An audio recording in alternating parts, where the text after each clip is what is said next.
Langit Jakarta malam itu terasa kelabu, seolah turut merasakan keretakan yang diam-diam menjalar di fondasi rumah tangga kami. Namaku Rina.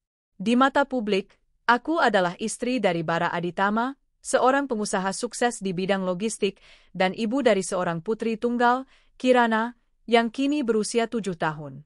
Namun, di balik fasad kemewahan dan senyum yang kupaksakan di acara-acara sosial, aku hidup dalam isolasi emosional dan kini, ketakutan yang mencekik. Semua bermula dari batuk yang tak kunjung sembuh, yang kemudian berubah menjadi vonis dokter yang menghancurkan. Kirana harus segera dioperasi. Biaya yang dibutuhkan, menurut perkiraan awal, adalah 10 juta rupiah. Nominal yang terbilang kecil bagi suamiku, Bara, yang perusahaannya, Aditama Logistics, sedang dalam masa keemasan, menang tender proyek-proyek besar dan baru saja mengakuisisi armada truk baru. Dengan hati remuk dan mata penuh harap, aku menghadap Bara di ruang kerjanya yang luas, dikelilingi lukisan mahal dan aroma cerutu impor. "Mas, ini hasil pemeriksaan terakhir Kirana," kataku, menyodorkan map putih dengan tangan gemetar. "Dokter bilang harus segera dioperasi, kalau tidak, aku tak sanggup melanjutkan." Bara tidak mengangkat pandangannya dari layar tabletnya. Tangannya, yang terawat dan berjam tangan mahal, hanya menunjuk ke salah satu kursi kulit di depannya, menyuruhku duduk tanpa suara. "Operasi?" tanyanya, nadanya datar, seolah membahas tagihan listrik. "Berapa biayanya?" 10 juta, Mas. "Paling lambat minggu depan." Akhirnya, Bara meletakkan tabletnya. Pandangannya kosong, seperti memikirkan masalah negara. Aku menunggu napas tertahan, menanti kata-kata penenang dan jaminan. 10 juta?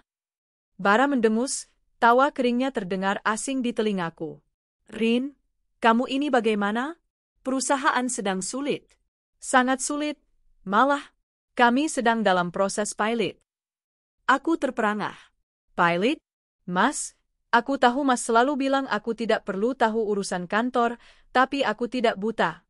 3 bulan lalu, kamu baru saja membeli gudang baru di Cikarang. Proyek di Kalimantan juga baru jalan. Bagaimana mungkin pilot? Kamu pikir kamu tahu segalanya, ya?" Bara menatapku tajam. "Jangan sok tahu, Rina. Realitas di lapangan itu kejam. Uang 10 juta itu tidak ada. Semua modal terikat. Lebih baik kamu cari pinjaman ke teman-temanmu atau jual perhiasanmu. Jangan bebankan masalah pribadi ke perusahaan." Dadaku seakan tertusuk. "Anak kami sakit, dan dia menyebutnya masalah pribadi." Keesokan harinya, aku mencoba pintu terakhir, ibu mertua, Laksmi. Aku tahu, secara adat, Ibu Laksmi selalu memegang kendali atas keuangan keluarga besar, bahkan beberapa aset Bara masih atas namanya. "Bu, tolong, Kirana harus operasi." Bara bilang sedang tidak ada uang, katanya perusahaannya pilot, ujarku memohon di ruang tamu rumah megah mereka. Ibu Laksmi, yang sedang menyesap teh mahalnya dengan anggun, menatapku dengan tatapan kasihan yang terasa palsu. "Astaga, Rina," desahnya, meletakkan cangkir. "Betul kata Bara. Uang itu bukan seperti daun di pohon, bisa dipetik sewaktu-waktu. Ibu sendiri? Uang ibu sudah habis untuk investasi properti yang sedang macet. Kami benar-benar sedang tiarap." Katanya, tiarap. Padahal, kalung berlian yang melingkari lehernya malam itu tampak lebih berkilau dari biasanya. Aku hanya bisa mengangguk pasrah. Aku keluar dari rumah itu dengan tekad baja. Jika mereka tidak bisa menolong, aku akan menyelamatkan putriku sendiri. Dalam 3 hari, aku menjual semua perhiasan peninggalan almarhumah ibuku.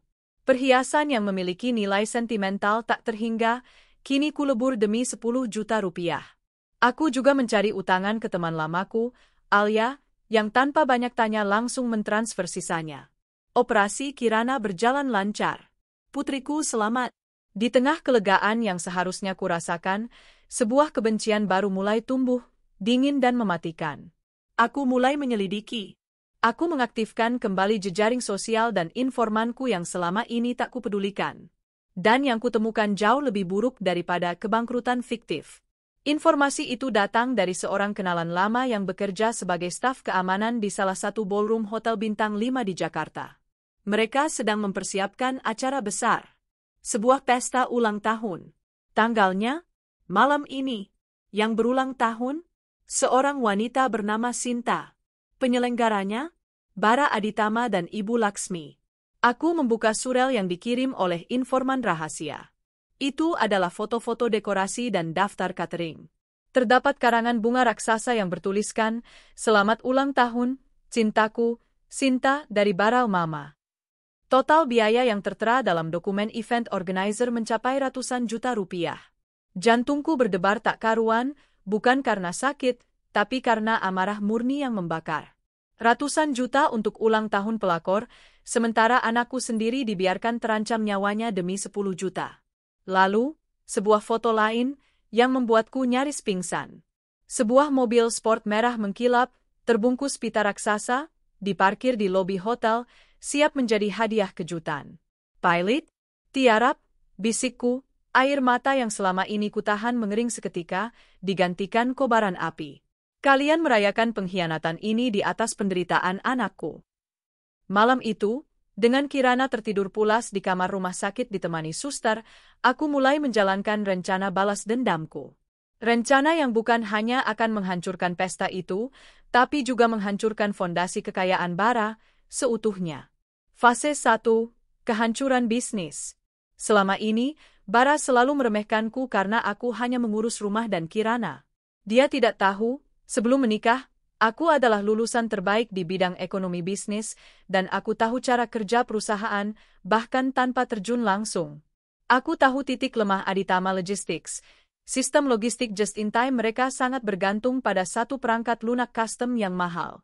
Perangkat lunak ini dikelola oleh vendor tunggal, PT Dharma Inti, yang kebetulan dipimpin oleh teman lamaku, Reza. Aku menelepon Reza. Bukan untuk memohon, melainkan untuk memberikan tawaran yang tak bisa ia tolak, imbalan besar dengan imunitas penuh. Reza, aku butuh akses ke sistem backend Aditama Logistics. Aku mau kau menyuntikkan bug yang tidak bisa dideteksi sebelum subuh lusa. Bug itu harus memicu kegagalan sistem inventarisasi dan pelacakan unit secara acak dan bertahap, jelasku, suaraku tenang dan dingin. Reza terdiam. Rina, itu namanya sabotase besar-besaran. Itu namanya keadilan. Perusahaan suamiku baru saja menolak biaya operasi putriku. Kau tahu dia sakit apa? Kau tahu dia membiarkan putrinya sendiri berjuang melawan maut sementara dia membeli mobil mewah untuk selingkuhannya. Aku mengirimkan Reza bukti-bukti pembayaran event organizer dan foto mobil merah itu. Aku akan memberimu 2 kali lipat dari yang ia bayarkan untuk software itu, Reza. Dan aku jamin setelah ini, kau tidak akan pernah berurusan lagi dengannya. Ini harga untuk meluruskan karma. Malam itu juga, Reza menyetujuinya. Rencana telah berjalan. Dalam waktu 48 jam, Bara Aditama akan mendapati perusahaannya lumpuh total karena kesalahan teknis yang tidak dapat dijelaskan. Semua tender dan kontraknya akan gagal, dan klaim asuransi pun akan sulit dicairkan.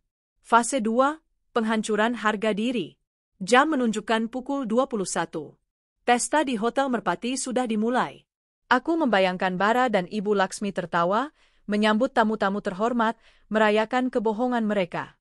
Aku tidak akan datang.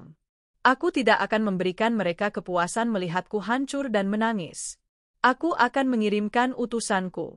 Aku menyiapkan sebuah kotak kado besar, dibungkus kertas perak mewah, dan menyewa kurir berjas rapi, yang kutekankan harus bersikap sangat profesional. Isi kado itu adalah perhiasan peninggalan ibuku, yang kulebur dan kujual. Namun, yang kukirimkan kembali adalah 1 set perhiasan palsu, sebuah kalung mutiara plastik dan cincin imitasi yang sangat mencolok kejelekannya. Di dasar kotak, aku letakkan sebuah kartu ucapan besar. Untuk Sinta, pelakor tercinta, selamat ulang tahun yang penuh kemewahan. Ini adalah perhiasan yang asli sudah dijual oleh Rina Aditama, istri sah Bara, untuk membiayai operasi Kirana, putri Bara, yang biayanya hanya 10 juta rupiah. Perhiasan yang telah ditolak oleh Bara dan ibunya dengan alasan pilot dan tiarap. Kuharap kalung palsu ini cukup indah untukmu. Semua yang kau lihat malam ini, termasuk mobil merah di lobi, dibeli dengan harga nyawa seorang anak. Selamat menikmati malam terakhir kemewahanmu. Salam sayang. Rina, aku menelepon kurir itu lagi. Pastikan kamu masuk saat acara sedang di puncaknya. Pastikan Bara dan Ibu Laksmi melihatmu menyerahkan kado ini langsung ke Sinta. Dan yang terpenting, pastikan Sinta membaca kartu itu dengan keras, seolah itu bagian dari kejutan. Imbalanmu akan berlipat ganda jika berhasil. Beberapa menit kemudian, kurir itu mengirimkan pesan. Sudah dilaksanakan, Bu. Kartunya dibaca keras-keras di atas panggung. Aula hening, lalu gempar. Saya langsung keluar. Aku menutup ponsel, bersandar di dinding kamar Kirana, dan memejamkan mata. Aku tidak tahu apa yang terjadi di sana, namun aku bisa membayangkan. Bara yang pucat, Ibu Laksmi yang histeris, dan Sinta yang tertunduk malu, semua topeng mereka terlepas di hadapan ratusan tamu penting. Mereka pikir aku diam berarti aku menerima pengkhianatan ini. Mereka mengira aku tidak tahu tentang perselingkuhan dan pesta gila-gilaan mereka. Mereka salah besar. Aku hanya menunggu saat yang tepat untuk membangkrutkan Bara dan mempermalukan mereka, bukan hanya di mata keluarga, tapi juga di mata seluruh relasi bisnis mereka. Aku, Rina Aditama, tidak akan membiarkan kejahatan ini berlalu tanpa hukuman setimpal. Operasi Kirana adalah pemantik api. Pengkhianatan mereka adalah bensinnya. Dan kini, aku adalah api itu sendiri. Setelah 2 minggu berlalu, kabar tentang kegagalan sistem Aditama Logistics menjadi berita utama di kalangan pebisnis. Bara Aditama, yang dikenal arogan, kini sibuk mati-matian menyelamatkan perusahaannya yang kolaps dan reputasinya yang sudah tercoreng di pesta ulang tahun Sinta. Kabarnya, Ibu Laksmi jatuh sakit karena tekanan, dan Sinta telah menghilang.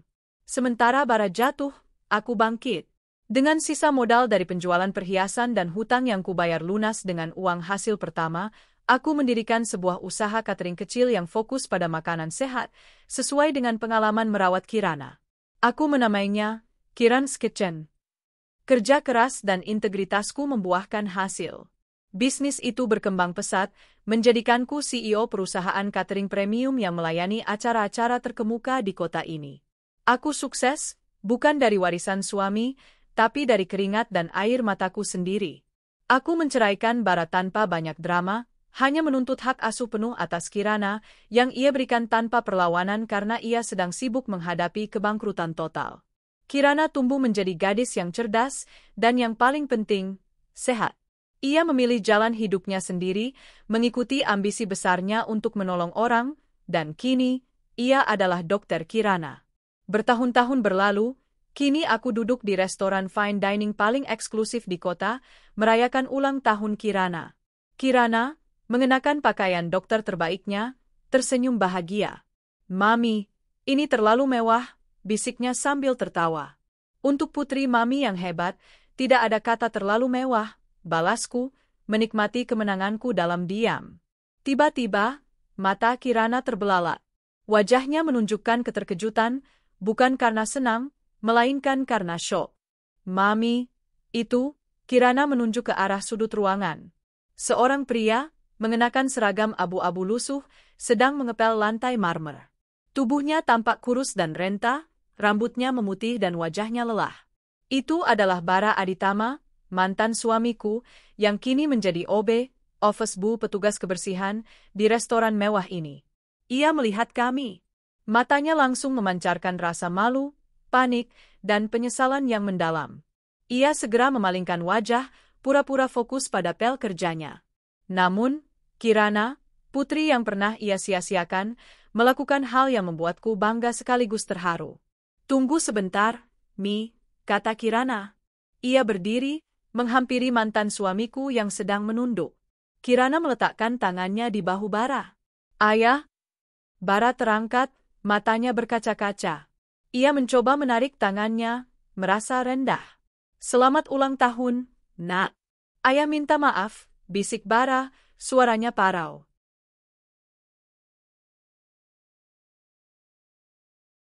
Kirana menggeleng. Ia meraih tangan Bara yang kasar, bekas bekerja keras, dan menyalaminya dengan hormat. "Selamat malam, Yah. Ayah baik-baik saja?" Aku mengamati dari jauh. Anak yang ia tinggalkan, kini menjunjung tinggi nilai kemanusiaan, bahkan pada pria yang pernah mengkhianatinya. Kirana kembali ke mejaku. Aku mengambil kesempatan itu. Aku memanggil manajer restoran dan menanyakan tentang Bara dengan suara yang cukup keras agar ia bisa mendengarnya. Tolong berikan bapak itu tips terbaik saya malam ini. Dan, tolong beritahu dia, kataku, menatap Bara yang berdiri kaku, bahwa wanita yang sedang makan malam di meja ini adalah Rina, dan anak muda yang bersamanya adalah Dr. Kirana, putri yang operasinya ia tolak biayanya dulu. Aku memamerkan perhiasan yang kini kukenakan, berlian asli yang kubeli dengan hasil jerih payahku. Aku memamerkan putriku yang sukses. Bara Aditama tampak hancur, menelan ludahnya sendiri. Kabar buruk lainnya menyusul tak lama setelah itu. Ibu Laksmi jatuh sakit, menderita penyakit kronis, hidup dalam kemiskinan dan penyesalan. Beberapa bulan kemudian, Bara datang ke kantor pusat Kirana S Kitchen. Ruanganku jauh lebih mewah dan elegan dari ruang kerjanya yang dulu. Ia berlutut, menangis, memohon ampun. Rina, tolong. Aku tahu aku salah. Aku ingin kembali. Kirana butuh sosok ayah. Kita bisa mengulanginya, Rina. Aku janji akan berubah. Tatapan Bara tidak tertuju pada mataku, melainkan pada sofa kulit dan pemandangan kota di luar jendela. Ia tidak ingin kembali padaku, ia ingin kembali pada kemudahan hidup yang kubangun. Aku berdiri, menatapnya dari atas. Kamu butuh uang, Mas. Kamu tidak butuh aku. Kamu tidak butuh Kirana. Aku tersenyum dingin. Selamat menikmati hasil dari kebohonganmu, Bara. 10 juta nyawa Kirana, kau bayar dengan kebangkrutanmu.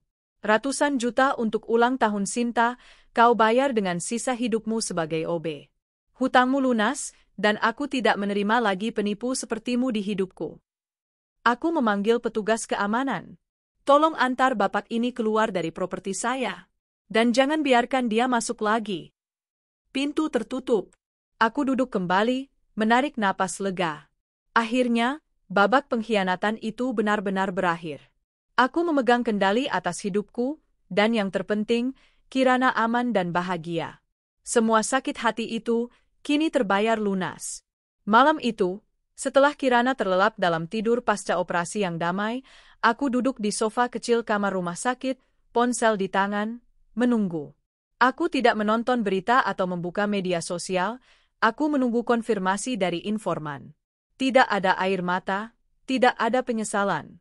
Yang ada hanyalah ketenangan dingin dari seseorang yang baru saja menarik pelatuk pembalasan yang telah ia susun dengan cermat. Pukul 21.45. Pesan dari kurir masuk, singkat, namun menghancurkan, sudah dilaksanakan, Bu. Kartunya dibaca keras-keras di atas panggung. Aula hening, lalu gempar. Saya langsung keluar. Kekacauan di Hotel Merpati. Aku memejamkan mata, membayangkan kengerian yang pasti terjadi di ballroom mewah Hotel Merpati. Kurir berjas rapi yang kukirim, bagai malaikat maut berwujud pelayan, telah berhasil menembus lingkaran pertahanan Bara dan Ibu Laksmi. Saat itu, Bara mungkin sedang berdiri di atas panggung, tangannya melingkari bahu Sinta, pelakor yang tengah berulang tahun. Lampu sorot mewah, musik yang memekakkan, dan ratusan pasang mata dari kolega bisnis, investor, dan masyarakat kelas atas. Bara mungkin baru saja menyelesaikan pidato cintanya yang menjijikkan, siap untuk mempersembahkan kunci mobil sport merah, sebelum kurir itu muncul, membawa kotak perak yang terlihat sangat mahal. Sinta, dengan senyum angkuh penuh kemenangan, pasti membuka kado itu, berharap isinya adalah perhiasan berlian yang lebih besar dan lebih berharga dari milikku. Dia pasti menyentuh kalung mutiara plastik dan cincin imitasi yang mencolok, lalu melihat kartu ucapan berukuran poster. Saat Sinta, entah karena kebodohan atau karena didorong oleh Bara yang mengira itu adalah bagian dari kejutan romantis, membacakan kartu itu keras-keras ke mikrofon, suaranya pasti memecah keheningan. Untuk Sinta, pelakor tercinta, ini adalah perhiasan yang asli sudah dijual oleh Rina Aditama, istri sah Bara, untuk membiayai operasi Kirana, putri Bara, yang biayanya hanya 10 juta rupiah. Perhiasan yang telah ditolak oleh Bara dan ibunya dengan alasan pilot dan tiarap. Dampaknya pasti sekelas gempa bumi di kalangan jet set Jakarta. Para tamu yang selama ini menghormati Bara sebagai self-made man yang dermawan, kini tahu dia adalah seorang pembohong, seorang pengkhianat, dan yang terburuk, ayah yang menelantarkan putrinya sendiri demi wanita simpanan. Reputasi di dunia bisnis adalah mata uang. Malam itu, mata uang Bara Aditama jatuh ke titik nol. Keesokan harinya, ponselku berdering tanpa henti. Ibu Laksmi menelepon. Aku tidak mengangkatnya.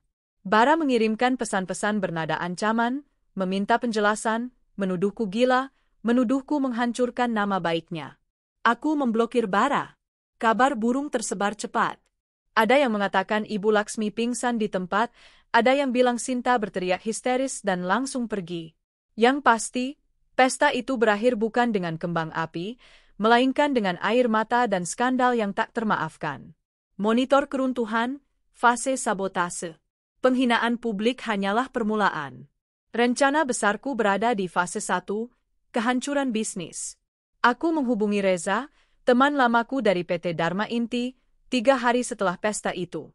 Reza, bagaimana perkembangannya? Tanyaku, duduk di meja dapur rumahku, jauh dari kemewahan yang kini terasa menjijikkan. Rina, kamu gila.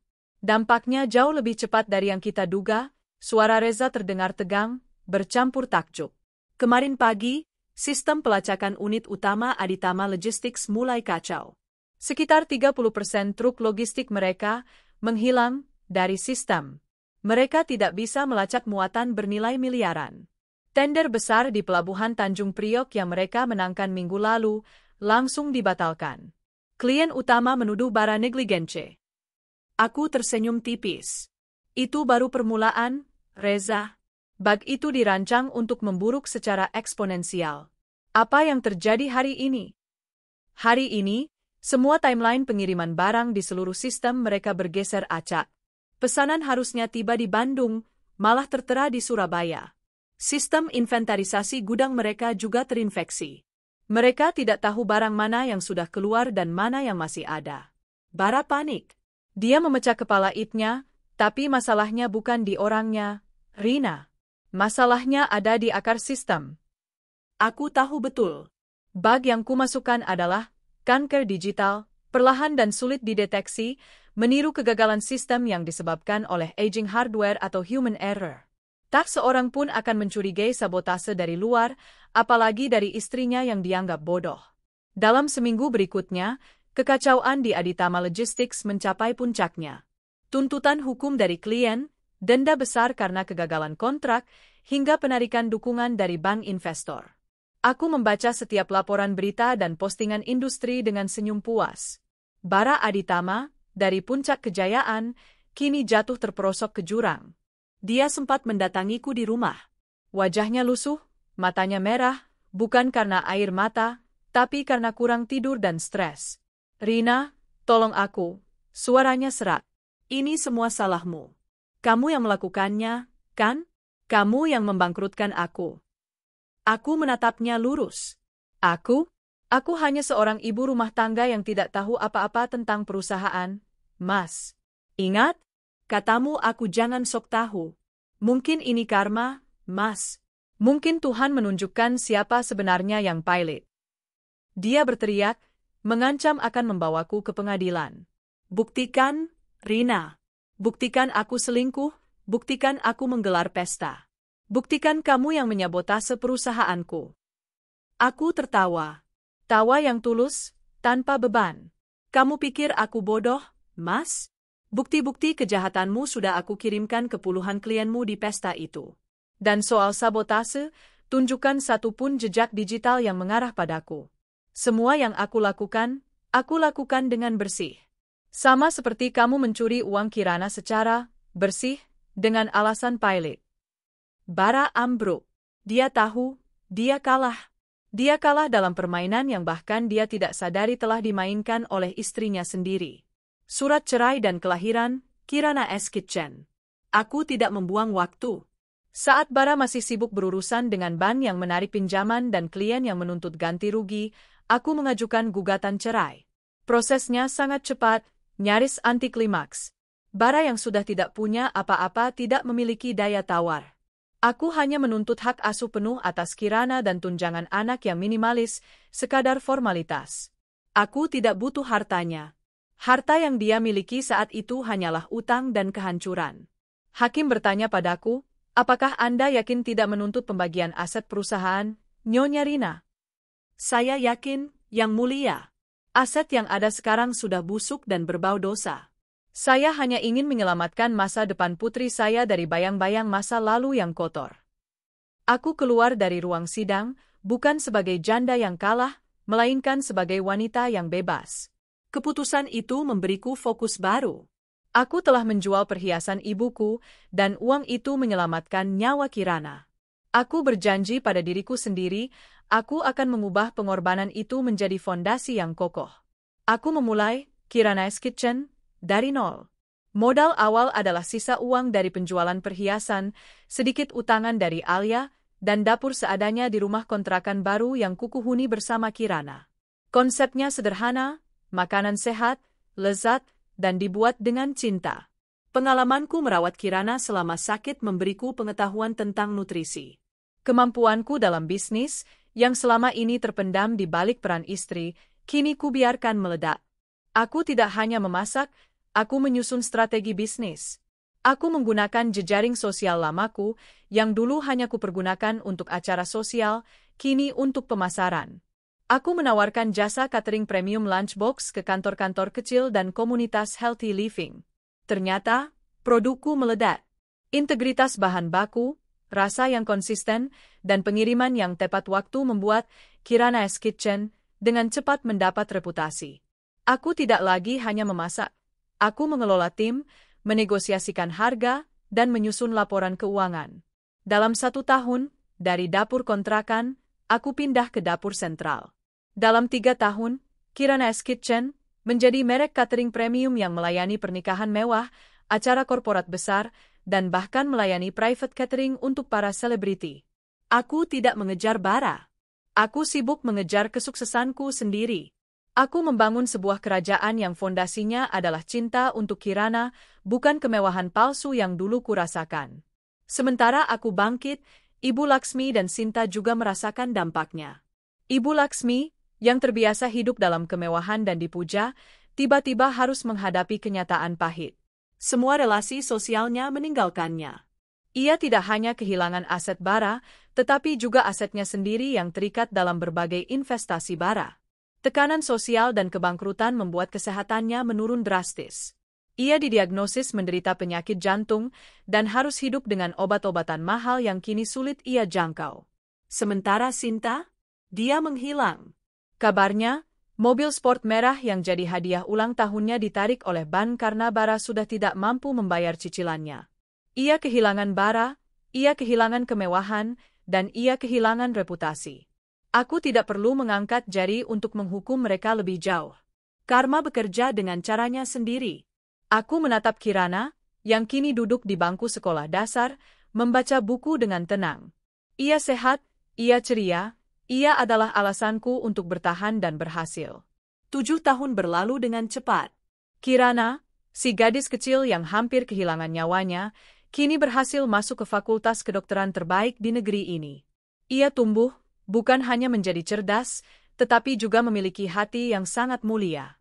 Aku, Rina, kini berdiri tegak sebagai CEO yang disegani, jauh lebih kaya dan lebih berkuasa daripada bara di puncak kejayaannya dulu.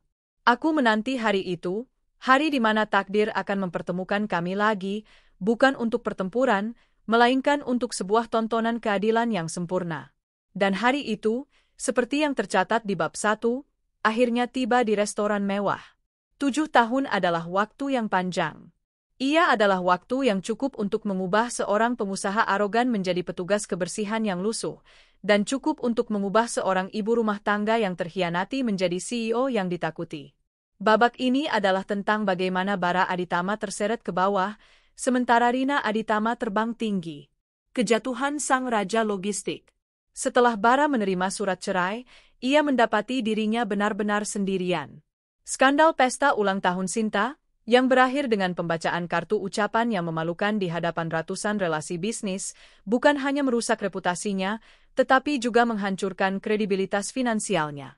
Reputasi adalah segalanya di dunia logistik. Tidak ada yang mau mempercayakan pengiriman bernilai miliaran kepada pria yang berbohong tentang kebangkrutan demi membiayai pelakor. Dampak dari kanker digital yang kususupkan melalui Reza semakin menjadi-jadi. Aditama Logistics bukan lagi perusahaan, melainkan runtuhan digital. Sistem kami tidak pernah salah. Ini pasti ada yang menyabotase, teriak Bara di ruang rapat yang kini terasa dingin dan sepi. Ia menunjuk para engineer IT-nya, yang semuanya sudah kelelahan. Para insinyur hanya bisa menggeleng. Mereka sudah mencoba segalanya, menginstal ulang server, menjalankan scan virus, bahkan memanggil konsultan cybersecurity terkemuka. Hasilnya selalu sama, sistem inti kacau balau. Barang yang seharusnya ada di kapal, terdaftar di gudang.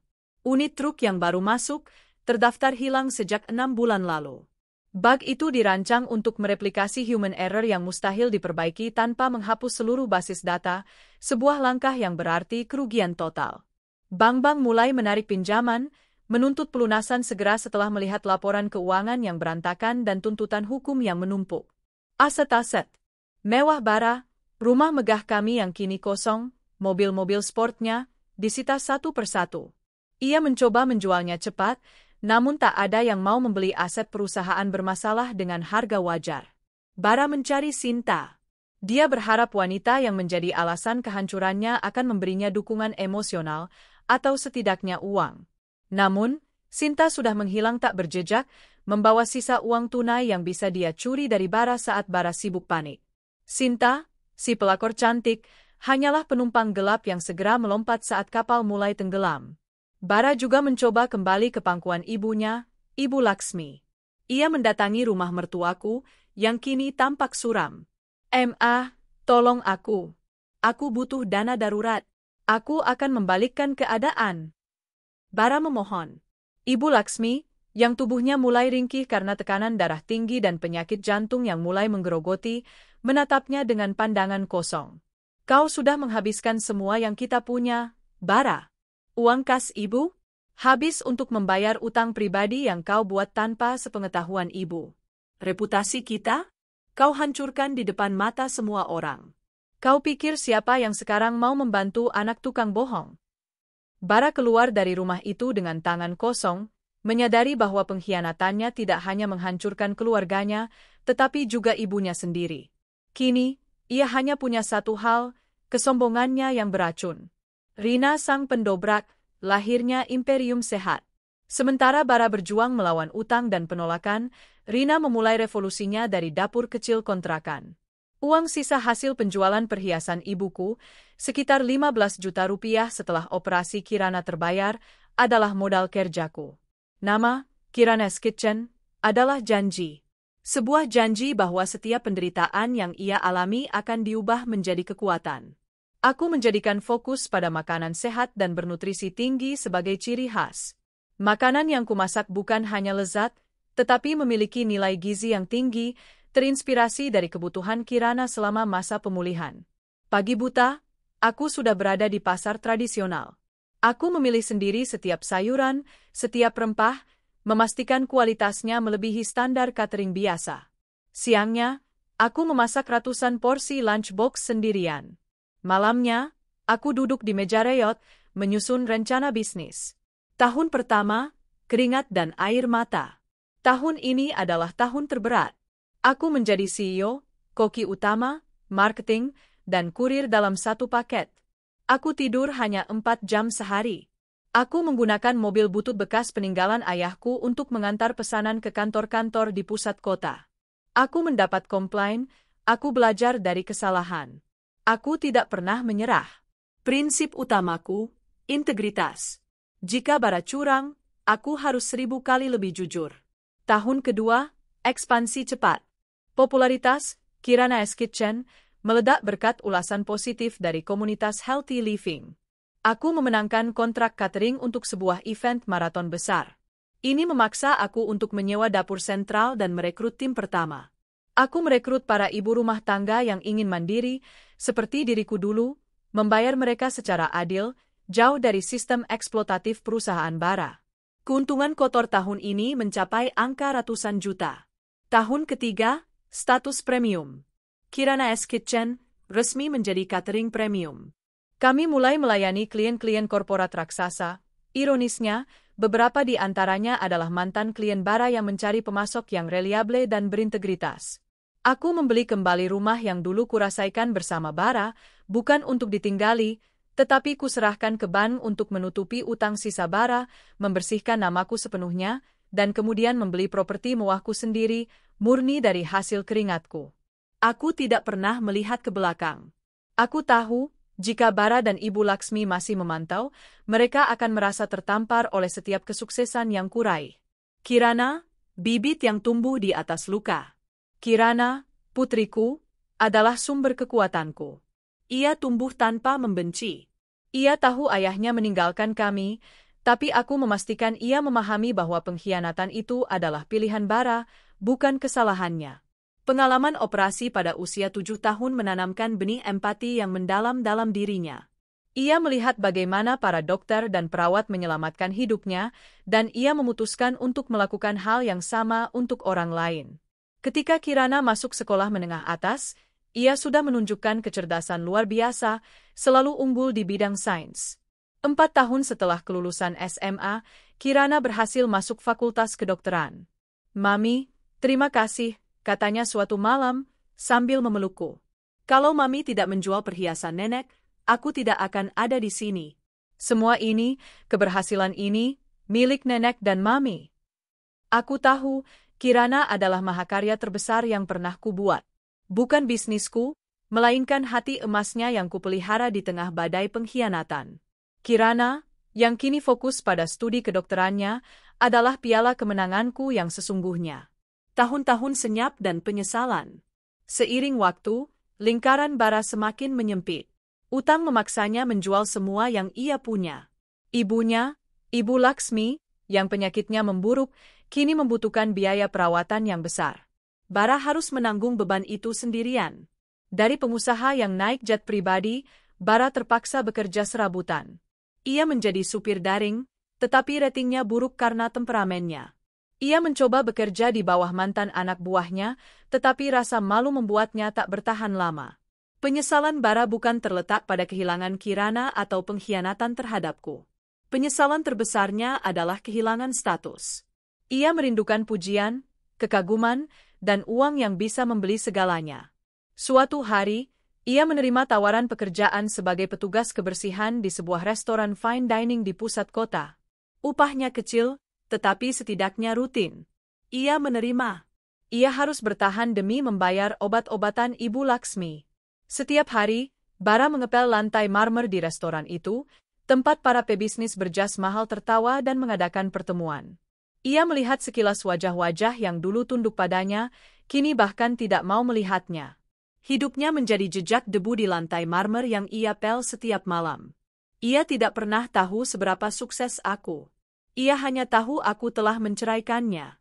Sampai pada malam itu, malam perayaan ulang tahun Kirana yang ke-25, di restoran yang sama.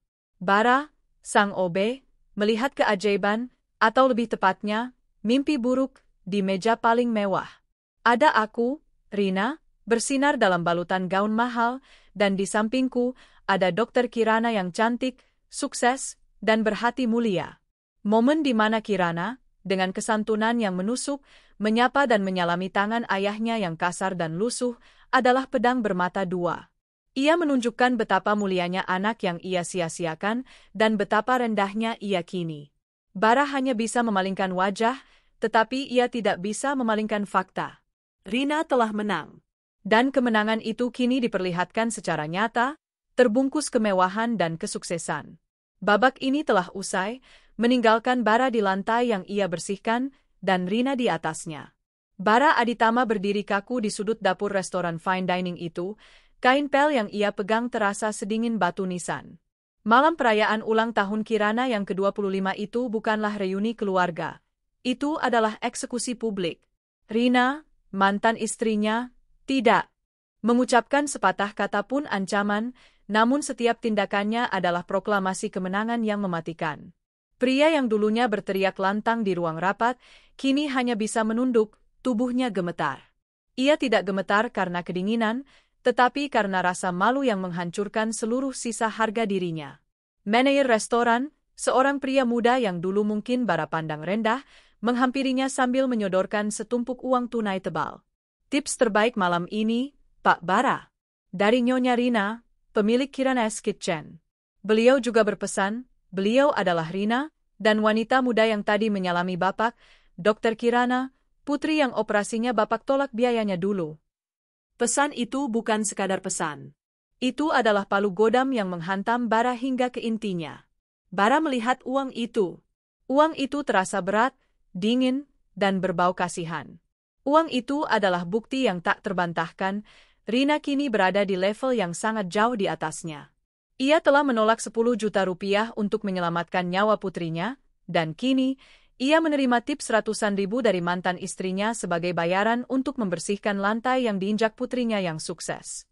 Dokter Kirana. Kata itu bergaung di kepalanya, menyakitkan. Anak yang ia sia-siakan, anak yang harus melihat perhiasan ibunya dijual demi nyawanya sendiri, kini berdiri tegak sebagai seorang dokter. Kirana yang mulia, yang dengan tulus menyalaminya, sebuah tindakan penuh kehormatan yang semakin menonjolkan betapa hinanya Bara. Penyesalan yang dirasakan Bara bukanlah penyesalan moral, itu adalah penyesalan finansial dan status. Ia menyesali fakta bahwa ia telah menukar berlian yang ia tinggalkan dengan mutiara plastik, dan ia menyesali telah kehilangan tambang emas yang kini berubah menjadi Rina Aditama, sang CEO.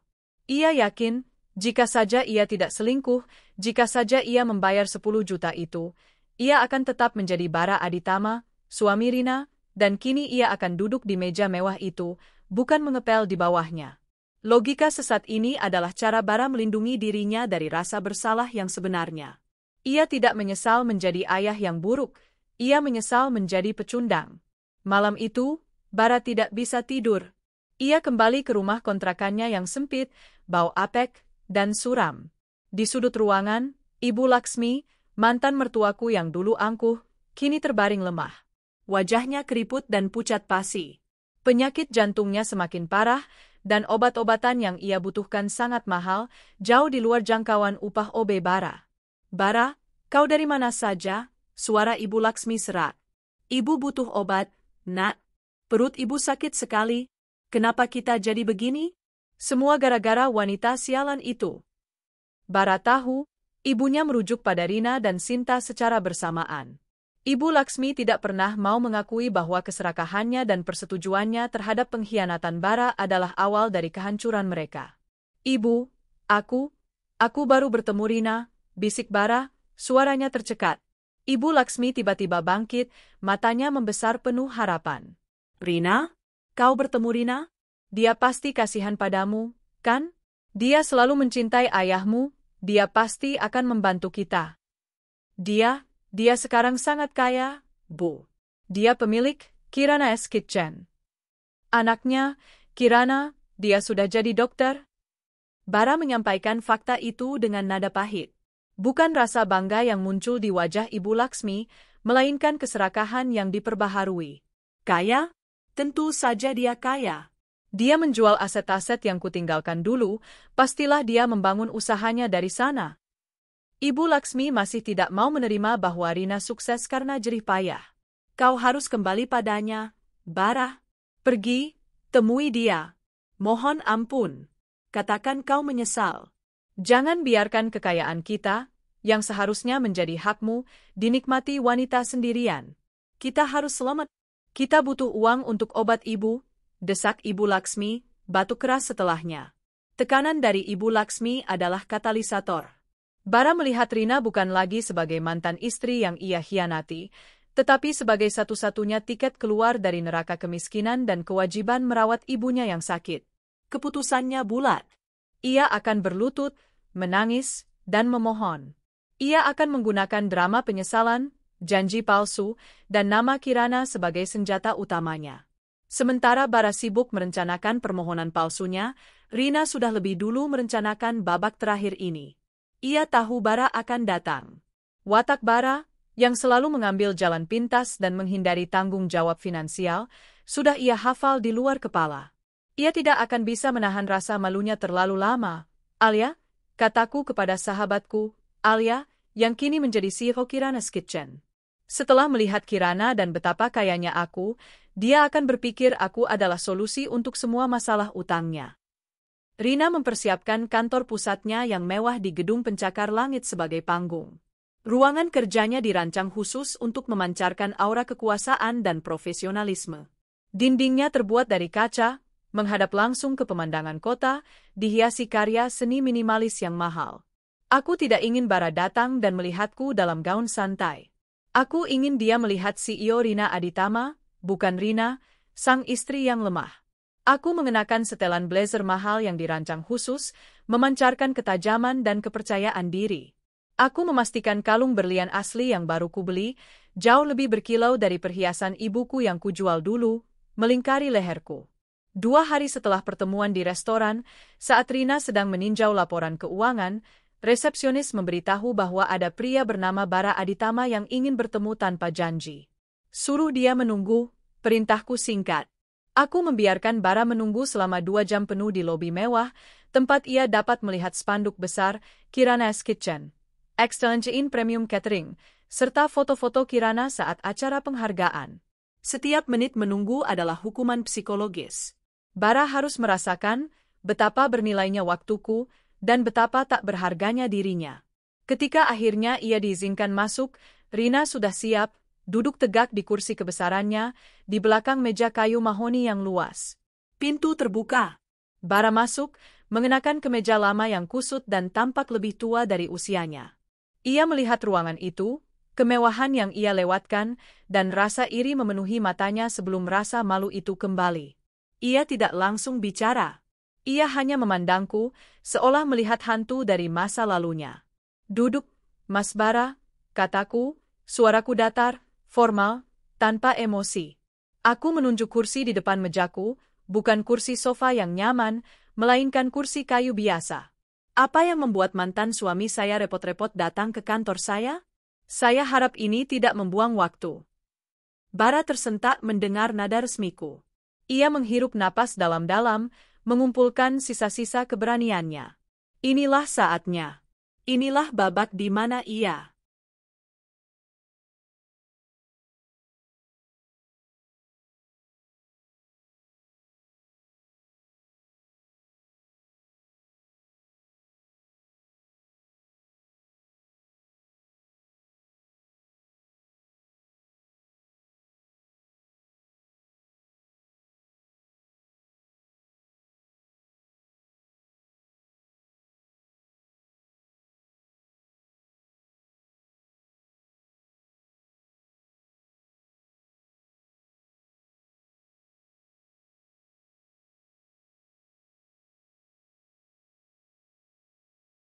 akan melakukan pertunjukan terbesar dalam hidupnya, permohonan palsu yang memuakkan.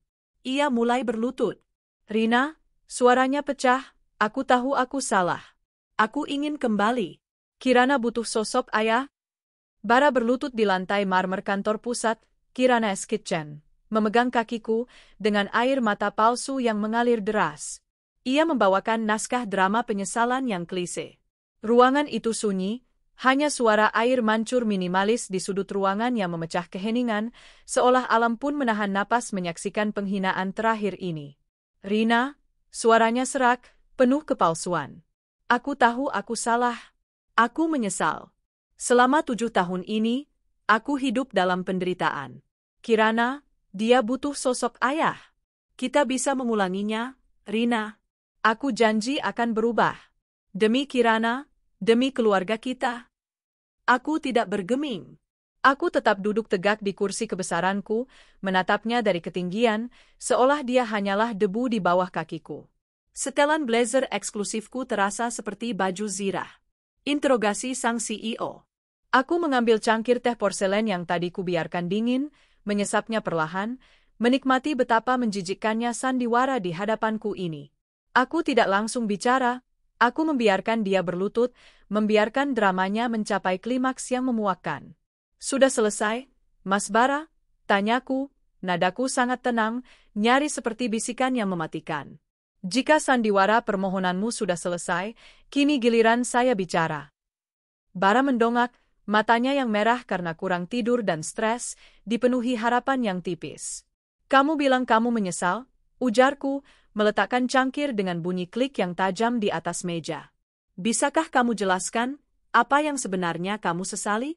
Jujur pada diri sendiri, setidaknya sekali dalam hidupmu. Bara tergagap. Aku menyesal telah mengkhianatimu, Rina. Aku menyesal telah menyia-nyiakan Kirana. Aku menyesal telah membuat kita berpisah. Aku tertawa. Tawa sinis yang tidak mencapai mataku. Salah, kataku. Aku berdiri, berjalan mengelilingi meja mahoni itu, dan berdiri tepat di depannya. Aku menatapnya lurus-lurus. Kamu tidak menyesal, Mas.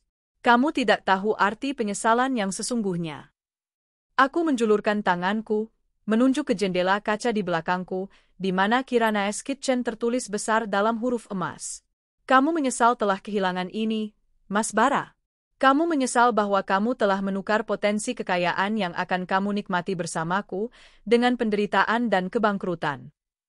Aku mengambil jeda, membiarkan Bara mencerna kenyataan yang kuhantamkan. Kamu tidak menyesal saat aku memohon 10 juta rupiah untuk Kirana. Kamu tidak menyesal saat aku harus menjual perhiasan ibuku. Kamu tidak menyesal saat kamu berbohong tentang pilot. Kamu tidak menyesal saat kamu menghabiskan ratusan juta untuk mobil mewah pelakor. Tidak ada penyesalan di matamu saat itu, hanya keserakahan dan kenikmatan dari pengkhianatan. Aku kembali ke belakang meja, mengambil sebuah bingkai foto dari laci. Bingkai itu berisi foto kartu ucapan yang kususupkan ke pesta ulang tahun Sinta bertahun-tahun lalu. Kamu tahu, sampai hari ini, Bara, aku selalu menyimpan foto kado itu, kataku. Isinya perhiasan palsu. Dan kamu tahu apa yang paling menyakitkan dari itu? Bukan perhiasan palsu itu, Mas. Tapi perhiasan asli ibuku yang kulebur menjadi uang tunai untuk operasi Kirana. Setiap kali aku melihat kalung berlian yang kukenakan sekarang, yang asli, Mas, kubeli dengan uangku sendiri, aku ingat harganya, nyawa Kirana. Aku menatapnya dengan pandangan dingin. Kamu datang ke sini, berlutut, setelah 7 tahun, bukan karena kamu ingin menjadi ayah bagi Kirana. Kamu datang karena kamu sudah melihat Kirana. Dia seorang dokter, Mas. Dia punya penghasilan, dia punya masa depan. Kamu datang karena kamu ingin menumpang kesuksesannya. Kamu datang karena kamu ingin aku membiayai pengobatan Ibu Laksmi yang sedang sakit-sakitan karena ulahmu. Wajah Bara memucat. Matanya terbuka lebar. Semua topengnya runtuh. Ia terkejut karena aku mengetahui kondisi ibunya yang sakit dan membaca seluruh motivasinya. Kamu tidak butuh aku, Mas. Kamu butuh ATM, lanjutku dengan nada tegas. Ku mencondongkan tubuh ke depan, wajahku kini hanya beberapa jengkal dari wajahnya. Dengar baik-baik, Bara Aditama, kataku, menyebut nama lengkapnya, seolah ia adalah terdakwa di pengadilan. Kamu bilang Kirana butuh sosok ayah? Kirana tidak butuh ayah yang penipu, yang pengkhianat, dan yang meninggalkan dia saat dia butuh bernapas. Kirana sudah punya ayah. Dia punya pahlawan. Ayahnya adalah 10 juta rupiah dari perhiasan ibuku yang memberinya kesempatan hidup. Ayahnya adalah setiap keringat yang kuperas di dapur kontrakan untuk membiayai sekolah kedokterannya. Ayahnya adalah setiap orang yang percaya padaku di Kirana's Kitchen. Kamu hanyalah OB di restoran tempat putriku merayakan ulang tahunnya. Kamu hanyalah debu. Aku mengangkat tangan kananku, memperlihatkan cincin kawin kami yang sudah lama kulepas. Cincin itu kuberikan ke petugas keamanan sebelum ia masuk, dengan pesan agar Bara mengambilnya saat keluar. Kita sudah selesai, Mas. Kontrak kita sudah berakhir. Kebangkrutanmu adalah pembayaran penuh untuk semua pengkhianatanmu. Aku menekan tombol intercom di mejaku. Suaraku langsung tersambung ke ruang keamanan. Keamanan, tolong masuk. Ada tamu yang tidak diundang mengganggu jam kerja saya, perintahku. Bara panik. Ia mencoba meraih tanganku lagi. Rina, jangan. Aku mohon.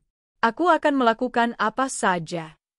Pergi, kataku, suaraku meninggi sedikit, menunjukkan batas kesabaranku. Dan bawa ibumu. Rawat dia. Rasakan sendiri beban yang harusnya kita pikul berdua, tapi kamu tolak demi pelakor. Itu adalah karma yang harus kamu jalani. 2 orang petugas keamanan bertubuh besar masuk. Mereka mendekati Bara, yang kini terduduk lemas di lantai. Tuan Bara Aditama, silakan keluar sekarang, kata salah satu petugas dengan sopan namun tegas. Bara menatapku sekali lagi, matanya kini dipenuhi kebencian, bukan lagi permohonan. Ia tahu, ia benar-benar telah kalah.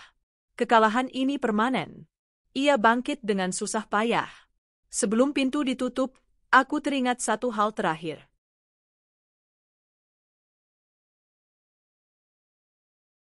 Oh, Mas Bara, panggilku.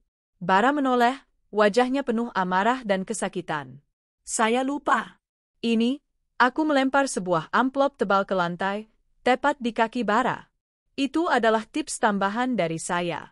Bukan uang tunai. Itu adalah surat resmi dari Dewan Direksi Kirana S Kitchen.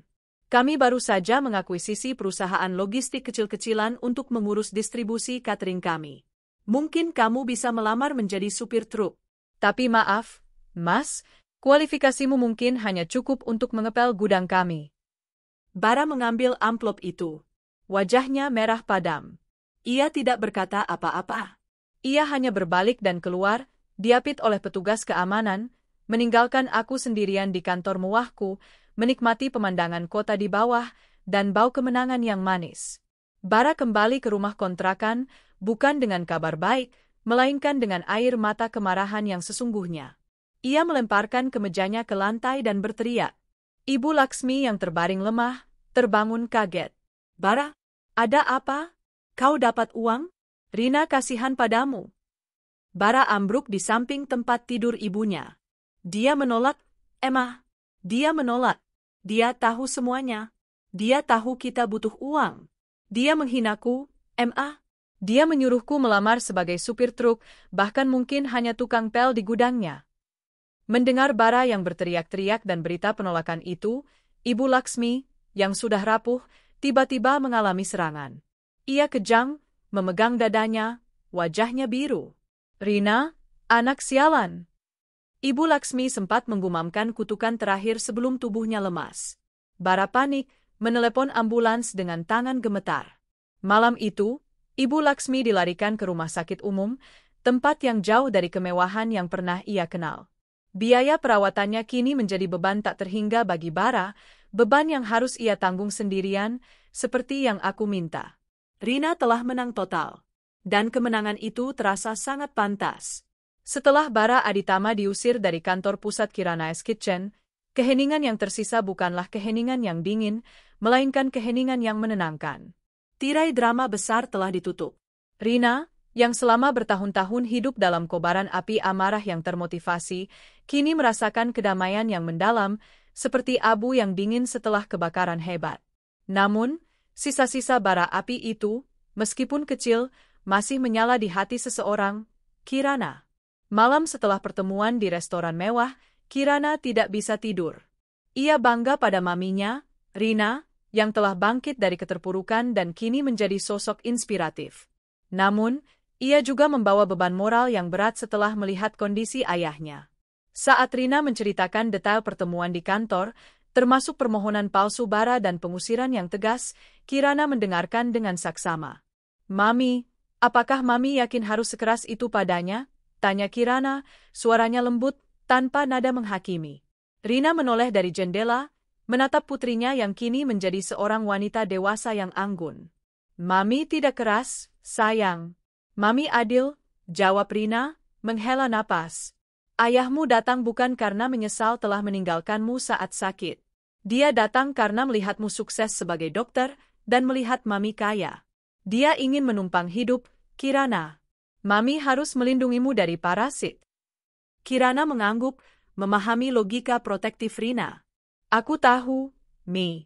Aku melihat tatapan matanya di restoran. Itu bukan tatapan ayah yang rindu, tapi tatapan pecundang yang iri. Lalu kenapa kamu menyalaminya dengan sangat hormat, nak? Tanya Rina. Kirana tersenyum. Senyumnya penuh kebijaksanaan, jauh melebihi usianya. Aku melakukan itu, Mi, bukan karena dia layak dihormati sebagai ayahku. Aku melakukannya karena aku, Dr. Kirana, layak menjunjung tinggi kemanusiaan. Aku tidak mau ayah berpikir bahwa anak yang dia sia-siakan tumbuh menjadi pendendam sepertinya. Aku ingin menunjukkan bahwa berkat pengorbanan Mami, aku punya hati yang lebih besar dari rasa sakit itu. Rina terdiam, air mata haru kini membasahi pipinya. Kirana adalah mahakarya moralnya. Ia telah mengubah trauma menjadi empati. Mami tidak perlu dendam, Mi, lanjut Kirana, memegang tangan Rina. Kebahagiaan Mami dan kesuksesanku sudah menjadi balas dendam termanis yang pernah ada. Lihat, Mami tidak perlu lagi membangkrutkan siapapun, karena Mami sudah membangun kerajaan yang tak bisa dihancurkan. Itu kemenangan Mami yang sesungguhnya. Ucapan Kirana bagai air sejuk yang memadamkan sisa api dendam di hati Rina. Rina menyadari bahwa Bara dan Ibu Laksmi sudah tidak relevan lagi. Mereka hanyalah masa lalu yang menyakitkan. Kemenangan Rina bukan lagi berfokus pada penderitaan mereka, melainkan pada kebebasan emosionalnya sendiri. Ia memanggil Alia, CFO-nya. Alia, aku tidak mau lagi melihat nama Bara Aditama di laporan atau urusan apapun. Aku sudah memberinya hukuman yang ia butuhkan. Fokus kita sekarang adalah ekspansi keluar Jawa, perintah Rina. Rina benar-benar menutup bab Bara. Ia menjual cincin berlian baru yang ia beli, bukan karena butuh uang, tetapi karena tidak ingin ada benda materi yang mengingatkannya pada masa lalu yang penuh keserakahan dan pengkhianatan. Ia menyumbangkan sebagian besar uang hasil penjualan perhiasan itu ke yayasan anak-anak yang sakit sebagai pelunasan utang moral dari trauma yang dialami Kirana. Rina menemukan kebahagiaan dalam hal-hal kecil. Menikmati secangkir kopi pagi tanpa beban utang atau kebohongan, menghadiri acara kelulusan Kirana sebagai dokter, dan melihat logo Kirana's Kitchen yang kini terpampang di berbagai sudut kota. Ia akhirnya bisa tertawa, tawa yang tulus, tanpa ada kepura-puraan di dalamnya. Hidup Rina adalah bukti bahwa kehancuran bisa menjadi lahan subur bagi pertumbuhan yang lebih hebat. Kabar dari rumah sakit umum tempat Ibu Laksmi dirawat sangat menyedihkan, tetapi Rina menerimanya dengan hati yang netral. Setelah serangan hebat pasca penolakan Bara, Ibu Laksmi mengalami komplikasi serius. Bara, yang kini tidak punya uang, terpaksa mengurus ibunya di ruang kelas 3 rumah sakit yang padat dan panas. Ia harus bekerja keras sebagai OB di restoran, ditambah pekerjaan serabutan lainnya, hanya untuk menutupi biaya obat dan popok dewasa. Ia tidur di kursi tunggu rumah sakit. Perawatan Ibu Laksmi tidak berjalan mulus. Tanpa gizi yang layak dan perawatan yang memadai, kondisi wanita yang dulunya angkuh dan elegan itu semakin memburuk. Di tengah kesendirian dan penderitaannya, Ibu Laksmi sering bergumam. Bukan tentang Bara, tetapi tentang Kirana dan Rina. Kirana, anak itu baik sekali. Mengapa dulu aku menolak? Bara, kau menghancurkan kita semua, bisiknya kepada Bara suatu malam, dalam kondisi setengah sadar. Penyesalan, bagi Ibu Laksmi, datang terlambat dan sangat mahal. Ia tidak menyesal saat masih punya uang, ia menyesal saat uang itu lenyap dan kesehatannya hilang. 3 bulan setelah Bara diusir dari kantor Rina, Ibu Laksmi meninggal dunia di rumah sakit. Bara tidak mampu memberikan pemakaman yang layak. Hanya ada beberapa kerabat jauh yang datang, tetapi tidak ada satupun relasi bisnis dari masa kejayaannya dulu. Bara kembali sendiri, membawa abu ibunya ke rumah kontrakan yang bau apek. Ia tidak lagi punya siapa-siapa. Ia telah kehilangan ibu yang menuruti keserakahannya, mantan istri yang dicampakkannya, dan putri yang dicintai yang kini bahkan tidak tahu nomor teleponnya. Setelah pemakaman Ibu Laksmi, Bara benar-benar mencapai palung penderitaan. Ia mengambil pekerjaan yang dilemparkan Rina padanya, menjadi supir truk logistik untuk perusahaan kecil yang baru diakuisisi oleh Kirana's Kitchen. Bara tahu, Rina tahu dia akan mengambilnya. Rina ingin dia merasakan bahwa setiap uang yang ia hasilkan, meskipun kecil, berasal dari kerajaan yang ia tolak dan hianati. Maka, Bara Aditama, mantan CEO perusahaan logistik terbesar, kini duduk di belakang kemudi truk, mengirimkan lunchbox catering sehat, Kirana's Kitchen, ke seluruh kota. Ia seringkali harus menunggu di bawah terik matahari, mengantar makanan kepada para eksekutif yang mengenakan jas mahal, persis seperti dia 7 tahun lalu. Setiap pengiriman adalah cambukan. Setiap truk yang ia kendarai berlogo Kirana S. Kitchen adalah pengingat abadi akan kekalahan dan kebodohannya.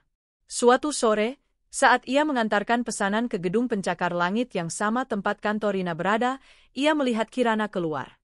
Kirana baru saja selesai shift di rumah sakit dan menjemput maminya. Kirana mengenakan seragam dokter, tampak lelah tetapi mulia. Ia memasuki limo hitam Rina. Bara, yang mengenakan seragam lusuh supir truk, memandang dari kejauhan. Ia tidak berani mendekat. Ia hanya melihat kehidupan yang seharusnya menjadi miliknya, kini melaju menjauh di hadapan matanya. Dalam keputusasaan terakhirnya, ia menulis sebuah surat kepada Kirana. Surat yang penuh ratapan, menyalahkan takdir, dan memohon Kirana untuk sekadar meneleponnya. Ia tahu, Kirana tidak akan mau bertemu dengannya. Tapi ia harus mencoba. Bara meminta seorang kurir internal di kantornya untuk mengirimkan surat itu ke alamat klinik Kirana. Ia tidak pernah tahu bahwa Kirana tidak pernah membuka surat itu karena maminya, Rina, sudah lebih dulu menyiapkannya untuk babak penolakan yang lebih definitif. Surat itu tiba di meja kerja Rina di kantor pusat Kirana S. Kitchen, dititipkan melalui kurir internal dari divisi logistik yang baru diakuisisi. Amplopnya tampak kusut dan kertasnya berbau apek, berbeda jauh dari dokumen-dokumen glossy yang biasa ditangani Rina. Amplop itu ditujukan kepada Dr. Kirana Aditama, tetapi Rina, dengan insting pelindung yang tajam, telah mengintersepsinya. Rina tahu, surat itu datang dari Bara. Ia memegang amplop itu di tangannya, merasakan denyut keputusasaan yang dipancarkan oleh mantan suaminya. Surat dari palung penderitaan. Rina tidak membuka surat itu di kantor. Ia membawanya pulang, menunggui Kirana pergi bertugas di rumah sakit.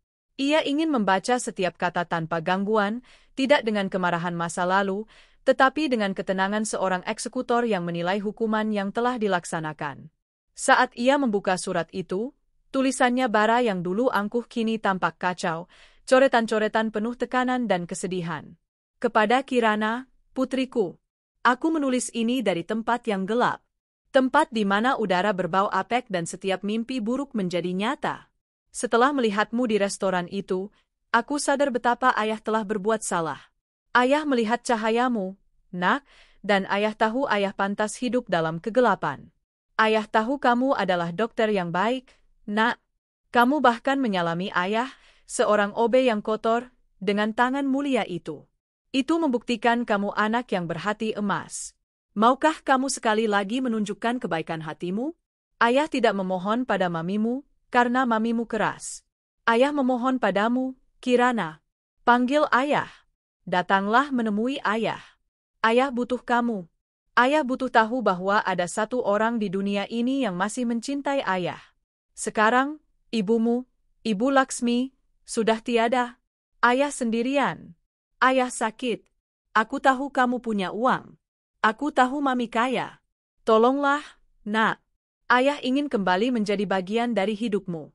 Jangan biarkan ayah mati di jalanan, menyesali semua yang telah ayah lakukan. Ayah janji akan menjadi ayah yang baik, ayah akan berubah. Aku merindukanmu, nak. Mami tidak akan mengerti, tapi kamu pasti mengerti. Cinta dan penyesalan yang terlambat, ayahmu, Bara. Rina menyelesaikan surat itu. Reaksi yang ia rasakan bukanlah amarah yang membara seperti 7 tahun lalu, melainkan rasa jijik yang dingin dan tawar. Bara tidak menyesali kejahatannya, ia menyesali akibat dari kejahatannya. Ia tidak mencintai Kirana, ia mencintai manfaat yang bisa ia dapatkan dari Kirana. Ia menggunakan kematian Ibu Laksmi dan status Kirana sebagai dokter sebagai senjata emosional terakhirnya. Kamu pikir aku akan membiarkan racunmu menyentuh hati Kirana lagi? Bisik Rina pada surat itu. Ia meremas kertas itu kuat-kuat hingga menjadi gumpalan yang keras. Intervensi seorang ibu. Malamnya, Kirana pulang dari shift yang panjang. Ia tampak lelah tetapi bahagia. Mi, tadi ada kurir dari logistik Kirana S. Kitchen mengantar berkas ke klinik. Dia sempat bertanya apakah aku benar dokter Kirana. Ada apa, Mi? Tanya Kirana saat mereka duduk di ruang keluarga. Rina menarik napas. Ada, tapi itu bukan urusan pekerjaanmu, sayang. Itu urusan masa lalu. Sebuah upaya komunikasi dari Bara yang tidak pada tempatnya. Kirana terdiam. Ia menatap Rina, matanya memancarkan kehangatan dan pemahaman. Mami, apa yang dia katakan? Apakah dia memohon lagi? Dia memohon padamu, nak, jawab Rina jujur. Dia menggunakan kematian nenek Laksmi dan statusmu sebagai dokter untuk membuatmu kasihan. Kirana bersandar di bahu Rina. Aku sudah menduga, Mi. Saat aku menyalaminya di restoran, aku melihat keputusasaan, tapi di balik itu, aku juga melihat kepalsuan. Rasa iba itu ada, Mi, karena dia adalah manusia, dan dia adalah ayahku. Tapi, Mami, lanjut Kirana, suaranya tegas. Kemanusiaan tidak sama dengan kebodohan. Aku tidak akan mengorbankan kedamaian Mami atau kehidupanku hanya untuk memberinya kenyamanan palsu. Dia memilih jalannya sendiri. Mami sudah menang, Mi. Jangan biarkan dia mencuri kedamaian Mami lagi. Kata-kata Kirana adalah validasi terindah bagi Rina. Mereka adalah obat yang menyembuhkan luka lama. Mami akan menutup pintu ini, sayang. Secara definitif. Ini adalah bab terakhir Bara dalam hidup kita, janji Rina, memeluk putrinya erat-erat. Rina tidak membalas surat Bara dengan surat emosional. Ia membalasnya dengan bahasa yang kini paling dipahami dan paling ditakuti Bara, kekuasaan dan hukum bisnis. Ia memanggil Alia ke kantornya. Alia, aku butuh memo resmi. Sangat dingin dan sangat cepat. Kirimkan ini ke manajer logistik, tembusan ke HRD, untuk subperusahaan yang baru kita akuisisi, perintah Rina. Alia, tanpa bertanya detail, mengambil pena dan mencatat. Memo itu berbunyi. Pelanggaran kode etik karyawan. Karyawan bernama Bara Aditama, supir truk, OB, telah melakukan komunikasi yang tidak sah dan mengganggu, pelecehan emosional, terhadap CEO Kirana S. Kitchen, Rina, dan anggota keluarga inti CEO, Dr. Kirana. Sanksi, pelanggaran ini merupakan pelanggaran berat dan berujung pada pemutusan hubungan kerja, PHK, seketika. Prosedur, tanda terima PHK harus segera ditandatangani oleh Bara Aditama. Pesangon akan dibayarkan sesuai undang-undang, namun Rina akan menambahkan ekstra, sebesar 10 juta rupiah, uang yang sama persis yang pernah Bara tolak untuk Kirana. Peringatan hukum. Dalam dokumen PHK, disertakan pula pemberitahuan hukum bahwa setiap upaya komunikasi lebih lanjut dengan Rina atau Dr. Kirana akan dianggap sebagai pelecehan dan akan ditindaklanjuti dengan gugatan dan perintah penahanan. Dan Alia, tambah Rina sebelum Alia pergi. Untuk 10 juta itu. Jangan bilang itu pesangon. Tuliskan di notanya, pembayaran keadilan yang tertunda. Tamparan hukum dan keadilan yang terbayar. Bara menerima surat PHK itu saat ia sedang menunggu muatan truk di gudang logistik. Manajer HRD mendekatinya, wajahnya datar. Ini dokumen Anda, Tuan Bara. Anda dipecat karena melanggar kode etik perusahaan. Anda dilarang menghubungi Nyonya Rina Aditama atau putrinya, Dr. Kirana. Bara terkejut. Apa? Aku hanya menulis surat. Komunikasi tidak sah dengan keluarga inti CEO adalah pelanggaran berat. Anda juga mendapatkan ini. Manajer HRD menyodorkan sebuah amplop terpisah. Bara membukanya dengan tangan gemetar. Di dalamnya, terdapat cek senilai 10 juta rupiah, 10 juta rupiah. Di bagian memo cek tertulis dengan tinta merah tebal, pembayaran keadilan yang tertunda. Kepala Bara berdenyut kencang. Rina tidak hanya memecatnya, dia juga mengejeknya dengan uang yang sama, uang yang harganya dulu adalah nyawa putrinya. Uang itu terasa seperti ludah yang pahit. Bara tahu, ia telah mencapai akhir dari perjalanannya. Tidak ada lagi jalan kembali. Rina telah menutup pintu itu dengan rantai emas dan gembok baja, dan memberikannya pemecatan yang paling memalukan, dibuatnya berlutut di lumpur, dan kemudian dipecat dari pekerjaan yang ia benci, semuanya karena ia mencoba meraih sesuatu yang sudah ia buang.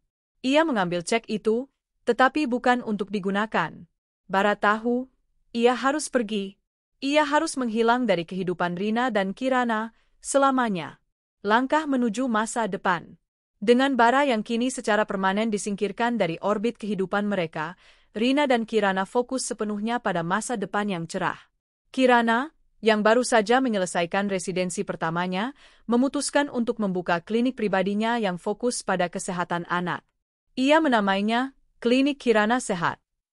Rina membiayai penuh pembangunannya, mengubahnya menjadi klinik yang modern, hangat, dan sangat profesional. Rina sendiri, dengan beban emosional yang terangkat, merasa lebih ringan. Ia tidak lagi melihat bayangan bara di setiap keberhasilannya. Ia kini berani membuka hati. Di sebuah konferensi bisnis internasional, Rina bertemu dengan seorang pria bernama Ardan, seorang arsitek sukses yang juga seorang ayah tunggal yang berintegritas. Ardan tidak tahu masa lalu Rina, dia hanya melihat Rina yang sekarang, seorang CEO yang cerdas, tangguh, dan sangat mencintai putrinya. Rina menyadari, pembalasan dendamnya telah selesai. Sekarang adalah waktunya untuk membangun sesuatu yang baru, kebahagiaan sejati.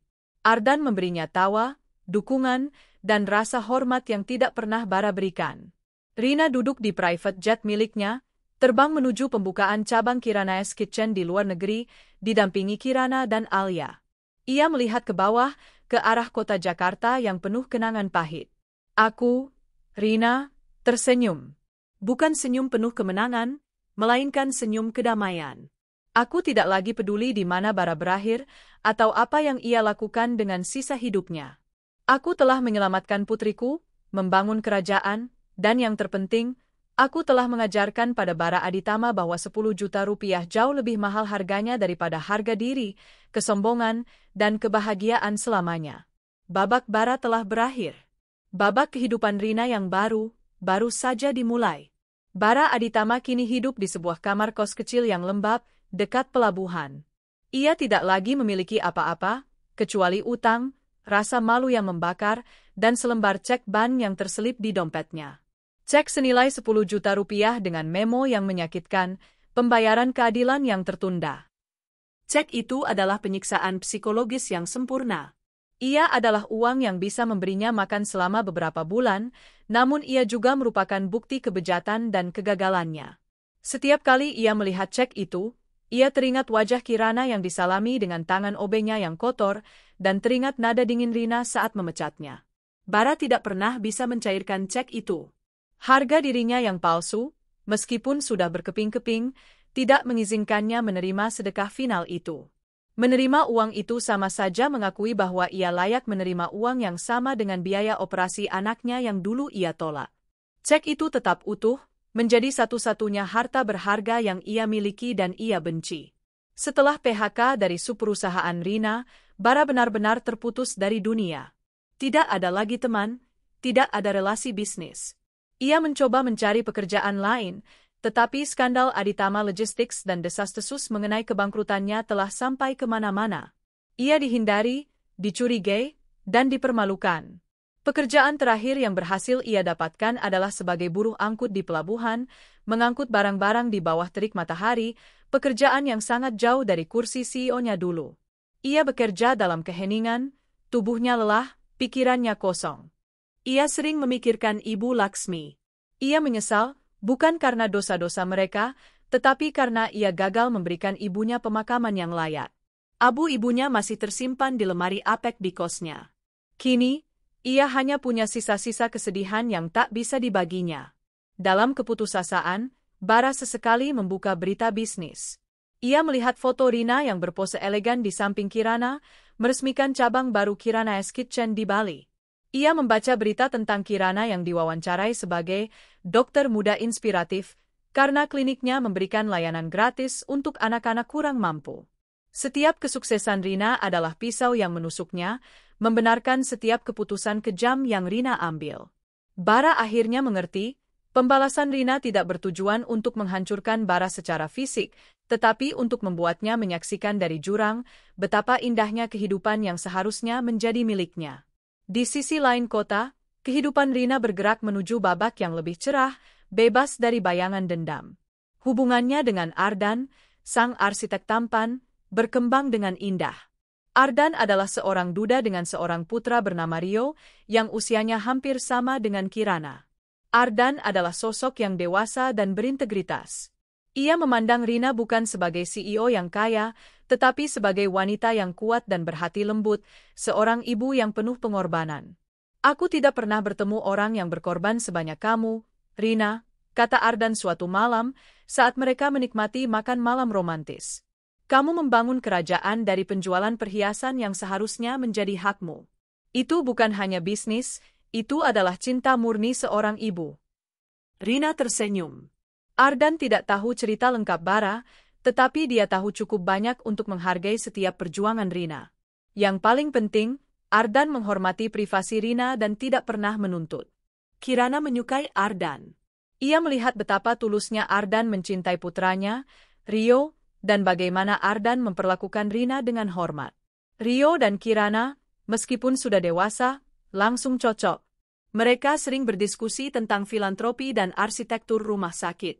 Mami terlihat bahagia, Mi, kata Kirana suatu pagi.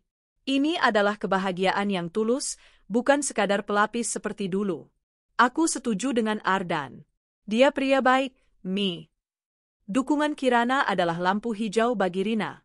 Setelah sekian lama, Rina akhirnya membuka hatinya untuk cinta, bukan lagi untuk memuaskan tuntutan sosial atau harga diri. Kebahagiaan Rina kini tidak lagi bergantung pada kehancuran Bara, melainkan pada pembangunan kehidupan baru yang penuh integritas. Sementara Rina merajut masa depan, Kirana semakin mendalami pekerjaan mulianya. Klinik Kirana Sehat menjadi mercusuar bagi anak-anak kurang mampu. Suatu hari, seorang ibu datang ke Kirana. Dok, saya tidak punya uang untuk membayar obat anak saya. Suami saya dulu pernah bekerja di perusahaan logistik besar, tapi sudah lama bangkrut. Dia sekarang tidak punya pekerjaan. Kirana melihat formulir pasien dan nama suaminya. Bukan Bara Aditama, tetapi situasi itu mengingatkannya pada masa lalunya. Kirana berbicara pada Rina malam itu. Mi, banyak orang yang jatuh. Aku tahu ayah memilih jalannya. Tapi bagaimana dengan orang lain yang juga menjadi korban kebangkrutan? Apakah Mami pernah merasa terlalu keras pada ayah? Rina menatap putrinya dengan kebanggaan. Mami keras pada pengkhianatan, Kirana, bukan pada orang yang jatuh. Ayahmu tidak jatuh karena takdir, dia jatuh karena ia menjual integritasnya. Tapi pertanyaanmu benar, Nak. Kebaikan kita tidak boleh berhenti pada satu orang jahat. Rina kemudian mengumumkan pendirian Yayasan 10 Juta, sebuah yayasan amal yang memfokuskan diri pada bantuan biaya operasi mendesak bagi anak-anak dari keluarga tidak mampu. Nama yayasan itu adalah penghormatan kepada pengorbanan ibunya Rina dan sekaligus sebuah penebusan bagi ingatan pahit di masa lalu. Bara Aditama, yang kini bekerja sebagai kuli angkut, semakin terdesak. Ia sakit-sakitan dan upahnya tidak cukup untuk membiayai pengobatan kecilnya. Dalam keadaan hampir pingsan karena demam tinggi, ia akhirnya memutuskan untuk menggunakan cek 10 juta rupiah itu. Namun, rasa malu dan kebencian kepada Rina masih lebih besar. Ia tidak mencairkan cek itu. Sebaliknya, ia membungkus cek itu dalam sebuah amplop rapi dan menuliskan alamat kantor pusat Kirana S Kitchen. Ia menyewa kurir motor termurah yang ia temukan. Pesannya sangat singkat, kembalikan ini ke Nyonya Rina Aditama. Tidak perlu dibalas. Tidak perlu ada komunikasi. Bara ingin menunjukkan bahwa meskipun ia bangkrut dan sekarat, ia tidak akan mengambil sedekah terakhir dari Rina. Ia ingin Rina tahu bahwa ia masih punya sepotong harga diri yang menolak uang hasil ejekan itu. Cek itu tiba di meja resepsionis Kirana S Kitchen. Rina melihat amplop itu, mengenali tulisan tangan Bara yang kasar. Ia tahu apa isinya. Rina tidak membukanya, ia juga tidak merobeknya. Ia hanya memanggil Alia. Alia, ini dari Bara Aditama. Cek yang dulu kuberikan padanya, kata Rina. Mau Mami kembalikan ke bank? Tanya Alia. Tidak, jawab Rina, matanya kini penuh kedamaian, tanpa amarah masa lalu. Simpan cek ini, Alia. Cek ini tidak akan pernah dicairkan. Uang ini sekarang menjadi donasi pertama untuk Yayasan 10 Juta. Tapi, bukannya cek ini atas nama Bara? Rina tersenyum. Bara mengira dia mengembalikan uang ini kepadaku sebagai simbol penolakan. Biarkan dia berpikir begitu. Tapi mulai sekarang, 10 juta rupiah ini adalah simbol pengorbanan yang kubayar dengan penderitaan, yang sekarang akan kubayar dengan kebahagiaan bagi anak-anak lain. Bara sudah selesai? Babak terakhir adalah tentang Kirana, Ardan, dan yayasan ini. Rina membuang amplop Bara ke tempat sampah daur ulang. Ia berbalik, memeluk Ardan yang baru saja datang menjemputnya. Bara Aditama, dengan segala dramanya, kini hanyalah kenangan pahit yang diubah menjadi modal untuk kebaikan. 3 tahun setelah Bara Aditama secara definitif menghilang dari hidup mereka, Rina tidak lagi hidup dalam bayang-bayang masa lalu. Ia telah berpindah dari fase balas dendam ke fase kebahagiaan abadi. Hubungan Rina dengan Ardan semakin matang dan mendalam. Ardan, sang arsitek, membawa kestabilan, kejujuran, dan rasa hormat yang tidak pernah Rina dapatkan dari Bara. Ardan tidak hanya mencintai Rina, tetapi juga sangat menghargai Kirana. Pernikahan Rina dan Ardan dilangsungkan dengan sederhana namun elegan, di sebuah taman yang dirancang sendiri oleh Ardan, penuh filosofi, keseimbangan, dan cahaya. Tidak ada pesta megah yang didanai dari utang atau kebohongan. Yang ada hanya janji tulus dan kehadiran orang-orang yang benar-benar mencintai mereka. Kirana berdiri di samping Rina sebagai pengiring pengantin. Rio, putra Ardan, menjadi pendamping Ardan. 4 individu yang dulunya terpisah oleh takdir kini bersatu dalam satu keluarga yang utuh, yang dibangun di atas fondasi integritas dan saling menghargai.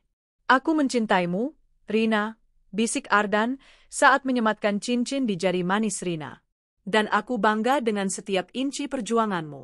Kamu adalah wanita paling kuat yang pernah kukenal. Rina tersenyum. Ini adalah kemenangan terindahnya. Bukan mobil mewah, bukan pesta gila-gilaan, melainkan kebersamaan yang jujur. Kehidupan Kirana kini lengkap. Ia memiliki sosok ayah yang tulus mencintainya dan seorang saudara yang berbagi visi dengannya. Yayasan 10 juta, yang diprakarsai oleh Rina dan didanai oleh keuntungan Kirana's Kitchen, berkembang pesat. Yayasan ini tidak hanya membantu biaya operasi mendesak, tetapi juga memberikan beasiswa sekolah kedokteran bagi anak-anak pintar dari keluarga tidak mampu. Rina secara pribadi sering mengunjungi anak-anak di rumah sakit, ditemani Kirana. Ia menceritakan kisah perhiasan ibunya, bukan sebagai kisah sedih, tetapi sebagai kisah harapan. Uang itu menyelamatkan Mami Kirana, kata Rina kepada seorang ibu muda yang menangis karena anaknya harus dioperasi. Dan sekarang, uang ini harus menyelamatkan anak Anda juga. Itu adalah tugas yayasan ini. Kami tidak hanya memberi uang, kami memberi kesempatan kedua untuk hidup. Kirana, yang kini mengelola klinik Kirana Sehat, juga menjadi pilar utama yayasan. Ia menjadi dokter bedah anak yang fokus membantu pasien yayasan. Mami, lihat, kata Kirana suatu hari, menunjukkan sebuah laporan. Karena kita, ada 30 anak yang sudah menjalani operasi dan kini sudah bisa bersekolah dengan normal. Kita mengubah angka 10 juta menjadi 30 kehidupan. Rina memeluk putrinya. Inilah, nak, cara membalas dendam yang paling sempurna. Bukan dengan menghancurkan, tetapi dengan membangun kembali kehidupan. Sementara kehidupan Rina dan Kirana mencapai puncaknya, Bara Aditama semakin terperosok ke dalam kegelapan. Setelah PHK dari perusahaan Rina, dan setelah cek 10 juta itu dikembalikan, ia kehilangan semangat hidup. Ia tahu, ia tidak bisa lagi mencari pekerjaan. Ia terlalu sakit, terlalu malu, dan terlalu tua untuk memulai kembali. Ia menghabiskan sisa uang pesangonnya untuk sewa kos yang semakin kumuh, dan akhirnya, uang itu pun habis. Bara tidak pernah mencairkan cek yang ia kembalikan ke Rina. Di benaknya, itu adalah satu-satunya tindakan harga diri yang bisa ia lakukan. Ia tidak pernah tahu bahwa tindakannya itu tidak diacuhkan, dan cek itu diubah Rina menjadi uang donasi. Ia mulai hidup menggelandang di sekitar pelabuhan, tempat ia dulu bekerja sebagai kuli angkut. Ia tidur di emperan toko, berharap bisa mendapatkan sisa makanan dari para pekerja malam. Kondisi fisiknya memburuk. Ia batuk-batuk, tubuhnya lemah, dan tidak ada yang peduli. Setiap kali ia melihat truk-truk logistik yang melintas, ia melihat logo Kirana's Kitchen yang terpampang besar. Logo itu bagai mata Rina yang mengawasinya, memastikan ia menjalani hukuman hingga titik terakhir. Suatu malam, saat hujan deras mengguyur kota, Bara Aditama ditemukan ambruk di bawah jembatan layang. Ia sendirian. Tidak ada yang tahu ia adalah Bara Aditama, mantan CEO Aditama Logistics yang dulu diagung-agungkan. Ia hanya seorang gelandangan tanpa identitas. Kematian Bara adalah sebuah antiklimaks, tanpa drama dan tanpa penonton. Ia pergi dalam keheningan yang sama dinginnya dengan penolakan yang ia berikan pada putrinya dulu. Kabar kematian Bara sampai ke telinga Rina beberapa minggu kemudian, melalui seorang mantan karyawan Aditama Logistics yang kini bekerja di kantor pemerintah. Kabar itu singkat, dingin, dan tidak relevan.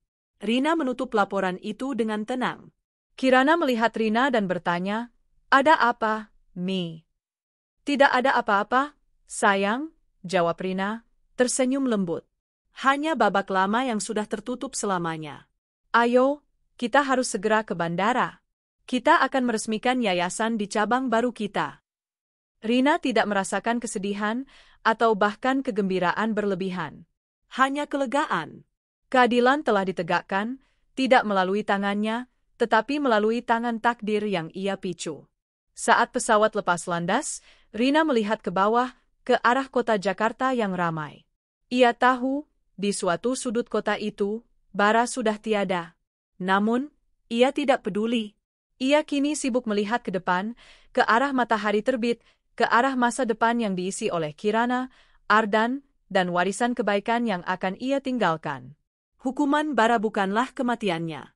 Hukuman Bara adalah kesuksesan dan kebahagiaan abadi Rina dan Kirana yang harus ia saksikan dari palung penderitaan hingga napas terakhirnya.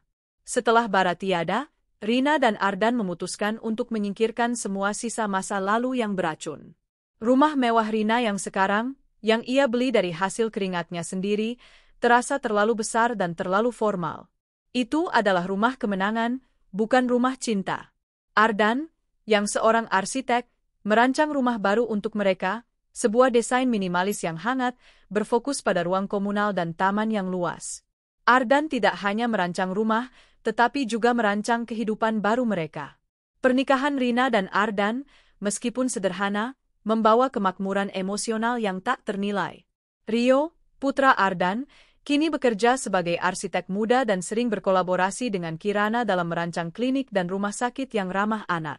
Keluarga mereka, Rina, Ardan, Kirana, dan Rio, adalah lambang dari keluarga yang tidak terikat oleh darah yang sama, tetapi terikat oleh integritas dan rasa hormat. Rina, kini di usia matangnya, terlihat semakin bersinar. Ia tidak lagi memimpin Kirana's Kitchen dengan mata yang memancarkan dendam, tetapi dengan mata yang memancarkan ketenangan. Ia mendelegasikan sebagian besar tugas operasional kepada tim profesional, termasuk Alia sebagai CEO operasional. Fokus utama Rina kini adalah yayasan 10 juta. Yayasan itu menjadi inti dari warisan dirinya. Dana yang dulunya adalah pengorbanan terbesarnya, kini menjadi alat untuk menyelamatkan ratusan nyawa anak. Rina sering berkata kepada Kirana, "Warisan yang sesungguhnya bukanlah saham atau real estate, Nak. Warisan adalah perubahan positif yang kita tinggalkan. Kita mengubah rasa sakit menjadi harapan." Kirana, dokter bedah anak yang sukses, juga menemukan kedamaian dan tujuan hidup yang mendalam. Ia sepenuhnya mengabdikan diri pada misinya, memberikan layanan kesehatan terbaik bagi anak-anak yang tidak mampu. Setelah kematian Bara, Kirana menerima kabar singkat dari mantan kolega ayahnya. Rina tidak pernah menyaring kabar ini, karena ia tahu Kirana cukup kuat untuk menghadapinya. Kirana terdiam sejenak. Ia tidak menangis, tidak pula bergembira. Hanya ada rasa iba yang tawar. Kirana, dengan bantuan Yayasan 10 juta, mengambil tindakan terakhir yang sangat bermakna. Ia mencari tahu lokasi pemakaman Bara yang sederhana. Tanpa sepengetahuan Rina, Kirana mengunjungi makam itu. Ia berdiri di hadapan nisan ayahnya, tanpa karangan bunga mewah, hanya rumput liar yang mulai tumbuh. "Ayah," bisik Kirana, air matanya menetes bukan karena kesedihan kehilangan, tetapi karena kesedihan atas kegagalan manusia. "Aku memaafkan ayah. Bukan karena ayah pantas, tetapi karena aku harus melepaskan semua kepahitan ini. Mami sudah mengajarkanku bahwa cinta dan kebaikan harus selalu lebih besar dari amarah." Kirana tidak hanya mengunjungi. Ia menggunakan uang dari upah pribadinya untuk merapikan makam itu dan memastikan biaya perawatannya dibayar selama 1 tahun ke depan. Ia melakukannya sebagai tindakan kebaikan tanpa pamrih, sebuah pemenuhan janji kemanusiaan yang ia pelajari dari penderitaannya. Ia tidak ingin Bara hidup dalam kemewahan, tetapi ia memastikan Bara mendapat akhir yang bermartabat sebagai manusia, sesuatu yang Bara sendiri tidak berikan kepada orang lain saat ia masih hidup. Ketika Kirana kembali, ia hanya tersenyum pada Rina. Aku sudah mengakhiri bab itu, Mi. Sekarang, aku benar-benar bebas. Epilog, di tepi danau yang tenang. Bertahun-tahun berlalu, Kirana's Kitchen menjadi sebuah konglomerasi makanan yang bergerak di Asia Tenggara. Klinik Kirana Sehat berkembang menjadi rumah sakit anak nirlaba pertama di kota itu. Rina dan Ardan, di usia senja mereka, menghabiskan waktu di rumah indah mereka yang menghadap danau buatan yang tenang. Suatu sore, saat Rina dan Ardan sedang duduk di teras, memandangi Kirana dan Rio yang sudah menikah dan sibuk bermain dengan cucu-cucu mereka yang berlarian di taman, Rina memegang tangan Ardan. Mas, apakah kamu pernah berpikir tentang Bara? Tanya Rina, nadanya ringan, tanpa beban. Ardan, yang selalu tahu kapan harus diam dan kapan harus bicara, menatap mata Rina yang damai. Kadang-kadang, jawab Ardan. Aku berpikir, hukuman terberatnya bukanlah kemiskinan atau kematiannya, Rina. Hukuman terberatnya adalah ia tidak akan pernah tahu kebahagiaan sejati ini ada. Rina mengangguk. Bara Aditama telah menukar 10 juta rupiah dengan penderitaan tak berujung dan pengkhianatan. Rina menukar rasa sakitnya dengan kerajaan, cinta sejati, dan yang paling berharga, hati mulia putrinya. Rina memejamkan mata, membiarkan angin membelai wajahnya. Ia telah melewati badai, dan kini, ia berada di tepian yang tenang.